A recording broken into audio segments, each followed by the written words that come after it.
Oke, sekarang kalau tadi kita hanya membaca teori-teori saja, rumah ini, mungkin kalian akan bingung ya.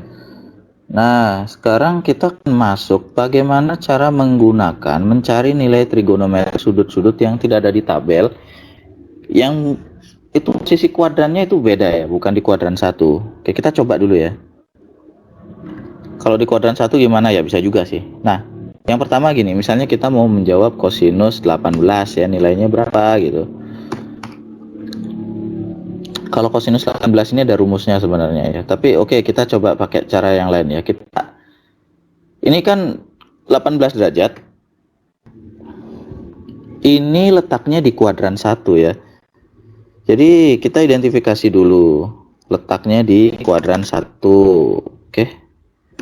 Terletak di kuadran 1. Jangan dihafal ya, jangan dihafal ya. Ini kalau kalian mau ini pahami posisi ini ya. Nah, dari alfa antara 0 sampai 90 derajat itu kuadran 1, makanya sudut 18 derajat ya memang sudut kuadran 1. Terletak di kuadran 1, nilai positif ya. Nilainya pasti positif ya. Positif. Nah, sekarang kosinus 18 derajat itu sendiri kita bisa cari ya, dinyatakan dalam bentuk lain. Bagaimana caranya? Nah, sekarang begini. Kalau kuadran 1, relasi yang ada itu hanya ada satu, yaitu 90 kurang alfa. Berarti ya kita pakai itu saja. Berarti ini kan 90 kurang 72. Mengapa 72 ya? Karena supaya dapat 18 ya. Kan relasi di kuadran 1 itu hanya itu aja yang ada. Nah, kalau kita proses lagi, berapa hasilnya? Ingat ya, kalau kita menggunakan kelipatan ganjil dari 90, berarti akan terjadi penyesuaian fungsi ya. Fungsinya akan disesuaikan. Nah, kita ambil 12-nya, tetapi ini akan ada penyesuaian. Bukan lagi kosinus, tetapi jadi sinus. Jadi ini ya, ini adalah nilai yang dicari ya. Kuadran 1 aman tandanya ya, tandanya aman. Meskipun nanti ya hati-hati dengan penyesuaian fungsinya, perlu disesuaikan atau tidak. Nah, ini contoh yang nomor 1. Kita coba sama contoh yang kedua. Sin 135 derajat. Apa yang harus dilakukan? Pertama, kita lihat bahwa terletak di kuadran 135 itu pasti dia di sekitar ini, di kuadran 2.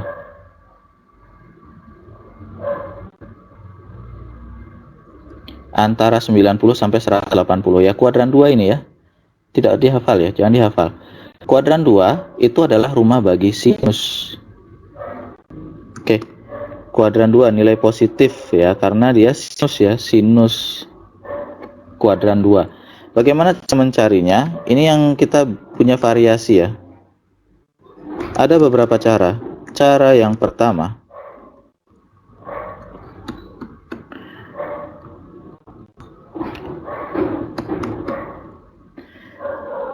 cara yang pertama 135 derajat kita bisa menggunakan dua jenis relasi pada kuadran kedua. Pertama, saya bisa menggunakan relasi 90 plus alfa. 90 tambah berapa biar jadi 135? Itu kan tambah 45 derajat. Sebenarnya begitu. Nah, dari hasil ini kita gunakan pedoman yang sudah ada di atas ya, bahwa kalau kita menggunakan kelipatan ganjil dari 90 ini ya, 90 atau 270, saya tambahin aja ya. Ya, ini nih biar tambah jelas ya. Dalam hal ini adalah ya kan gitu ya.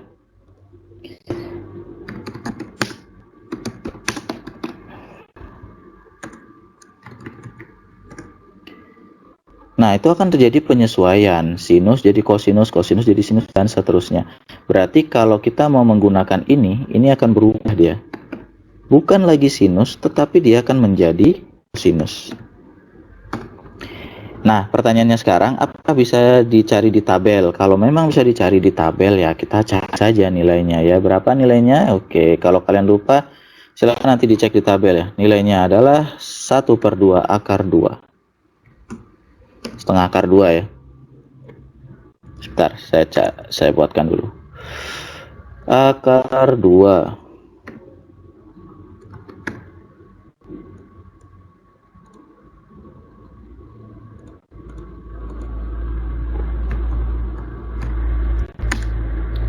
Nah, ini kalau pakai cara satu. Ada cara kedua. Ya, jadi tandanya sudah jelas positif ya. Kalau tidak positif ya ingat menyesuaikan. Kedua, kita bisa menggunakan relasi 180 kurang alfa ya. Nah, supaya jadi 135 kan berarti 180 dikurangi 45. Dan kalau kita menggunakan kelipatan genap 180 atau 360, ya kan? Nah, kalau dia menggunakan itu tidak perlu penyesuaian nama, otomatis akan digunakan langsung ya, setengah akar 2. Pas ya, nilainya sama. Oke, itu contoh yang kedua. Bisa ya? Saya yakin bisa. Nah, saya lanjut lagi. Tangan 150. Nah, ini kalian harus hati-hati. 150 ini nilainya antara 90 dan juga 180. Berarti nilainya itu negatif. Ya. Ingat ya, kuadran 2 ini kan antara 90 sampai 180. Ini rumah bagi sinus. Berarti selain sinus, kalau masuk minta izin. Begitu. Ya, saya tebalkan aja biar terlihat jelas. Nah, begitu. Negatif. Oke, kita juga menghitung ini bisa menggunakan dua cara ya. Saya kan gunakan manapun. Ya, silakan kalian gunakan yang mana saja. Yang penting kalian nyaman gitu ya. Ya, yang penting kalian nyaman dan berhati-hatilah. Terutama kan kalau tidak ditanya dengan cara yang mana ya sebenarnya ya bebas-bebas saja. Kalian mau pakai cara satu atau cara dua boleh-boleh saja. Nah, sekarang saya akan coba kerjakan dulu ya. Tangan 150 derajat. Berarti ini jadinya tangan kalau saya pakai ini bisa ya. 90 derajat ditambah 60. Nah, ini dia. Tangan 150 derajat. Akan ada penyesuaian ya. Tangan itu jadinya kotangan ya. Tangan dari 60 derajat ya. Jadinya kotangan. Hati-hati karena ini ada penyesuaian ya. 90 derajat ini menyesuaikan. Kotangan 60. Berapa kotangan 60? Kotangan 60 itu silakan cari ya. Itu sepertiga akar 3. 1/3 akar 3. Itu kalau pakai 90 plus ya. Namanya menyesuaikan. Kalau seandainya kita pakai cara kedua tanpa kita pakainya 180 kurang ya. Ya berarti supaya jadi 150 kan kurangi 30. Kan? Berarti ini ini tangan ya. Nah, nilainya negatif. Oke, saya lupa tadi. Berarti ini ada negatif di depannya ya. Negatif. Negatif lagi. Seperti itu ya. Nah, ini juga seperti itu. Berarti ini negatif, dia nanti negatif tangan ini ya.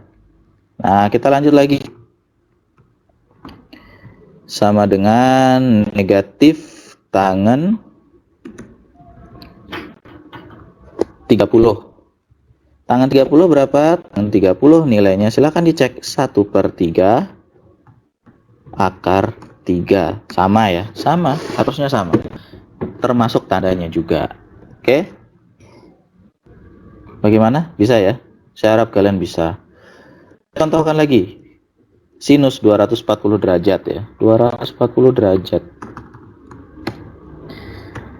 Tetap kita lihat dulu tandanya, terletak di kuadran mana? 240 derajat itu pasti di kuadran 3. Tidak usah dihafal ya, kuadran 3.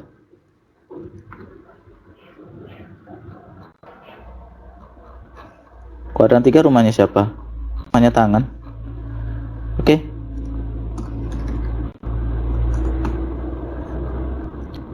Kita pakai kedua cara.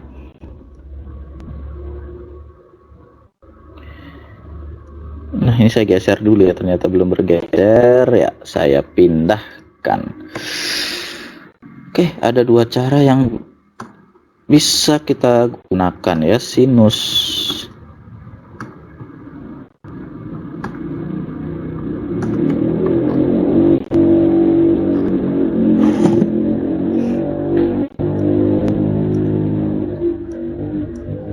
Oh ya, itu belum saya ganti ya, cara 2 maksud saya nih. Nah, ini dia cara 2. Sedikit lagi ya, tangan sinus 240 derajat.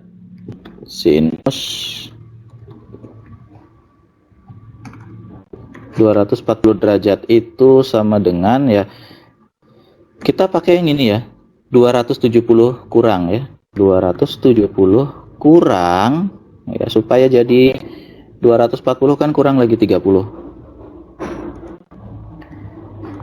240 ya.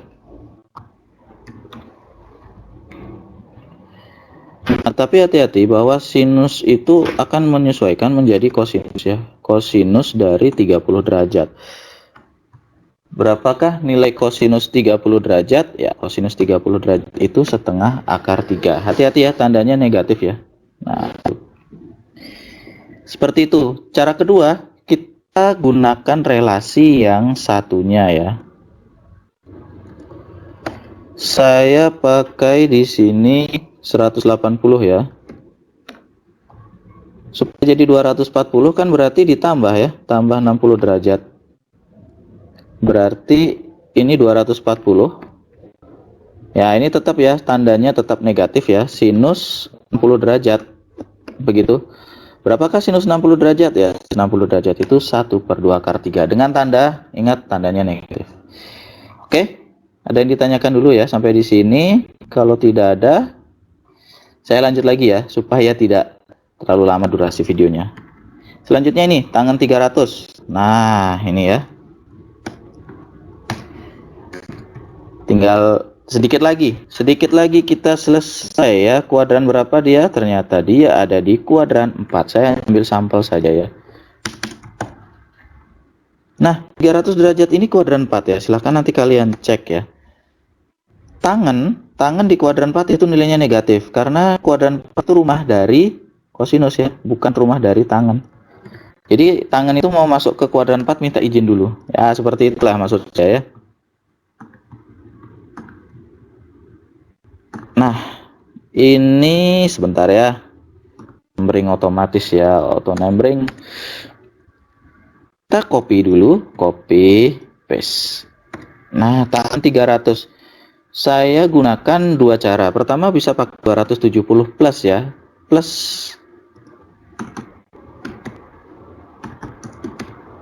30.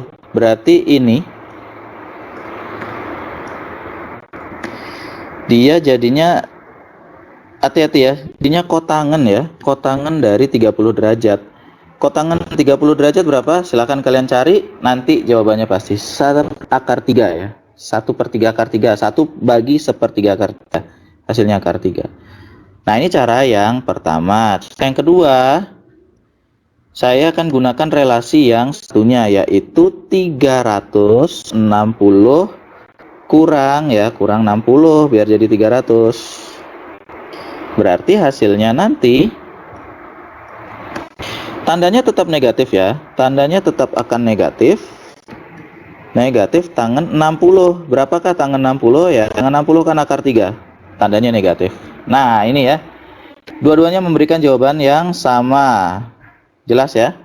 Sekarang yang keenam, saya akan mengerjakan ini. Nah, kalau yang ini sudah jelas ya, sudut negatif ini kuadran 4 ya, sudut negatif kuadran 4. Ingat, kuadran 4 hanya kosinus yang boleh positif, selain itu berarti ya negatif. Ini tidak perlu kalian pikirkan rumit-rumit ya, jawabannya tinggal dipindah saja ya. Jadi hasilnya adalah ini ya. Ya tinggal dibawa keluar saja ya, berarti minusnya dibawa ke depan. Nah, inilah dia hasilnya. Oke, ini adalah contoh penerapan yang pertama ya. Saya cukupkan dulu sini ya, karena saya rasa ini sudah cukup banyak dan ya, semoga ini bisa di-upload di YouTube secepatnya dan materi ini akan bisa saya share juga segera ya. Ya, demikian pembahasan kita kali ini. Sampai jumpa di video pembelajaran yang selanjutnya.